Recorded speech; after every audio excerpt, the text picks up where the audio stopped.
Hello বন্ধুরা, আজকে আমরা এসেছি গুড়িয়াদের বাড়িতে। তো গুড়িয়া নিয়ে এসেছে আমাদের জন্য মুড়ি সেবা। তো মুড়ি সেবা এই জন্য হচ্ছে কেননা তাদের বাড়িতে আজকে পুজো, তো সেই জন্য প্রসাদ খাওয়া দেরি আছে, এই জন্য এটা ঘুষ দেওয়া হচ্ছে আজকে আমাদেরকে। আমরা খাবো। তারপর আমরা সবাই মিলে চুপি চুপি মুড়ি খেয়ে চলে এলাম একটা সুর প্রতিযোগিতা দেখতে। তো দেখতেই পাচ্ছেন গায়ক সবার আগে এসে উপস্থিত ছিলেন।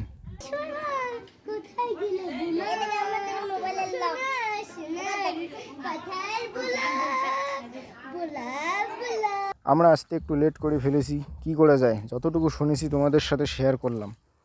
তো আশা করি গানটা আপনাদেরকে অনেক যথেষ্ট ভালো লেগেছে। আরে এটা আবার কি গান, বাংলা না হিন্দি, যেটাই হোক এই গানটাও অনেক ভালো লাগলো। তো গান শুনে আমার অনেক ঘুম পেয়েছিল, সেই জন্য গুড নাইট।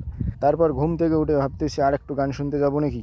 হঠাৎই মনে হলো আমার তো বাড়ি যেতে হবে, সেই জন্য দেরি না করে ফটাফট সকালবেলার কাজ করে নাস্তাটা সেরে ফেললাম। কিছুক্ষণ পর দুপুরের খাওয়া দাওয়া সেরে ফেললাম। তারপর একদম রেডি সেডি হয়ে সবাই মিলে একসাথে বাড়ি থেকে বেরিয়ে পড়লাম।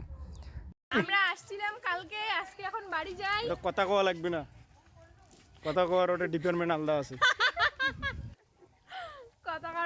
বাড়ি থেকে বেরিয়ে অনেকক্ষণ থেকে এয়ারপোর্টে দাঁড়িয়েছি, কৃষি করে যাব ভাবতেছি।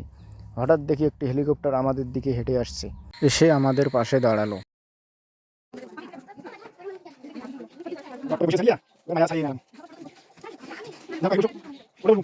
তারপর হেলিকপ্টারে বসে সবাই মিলে রওনা দিলাম।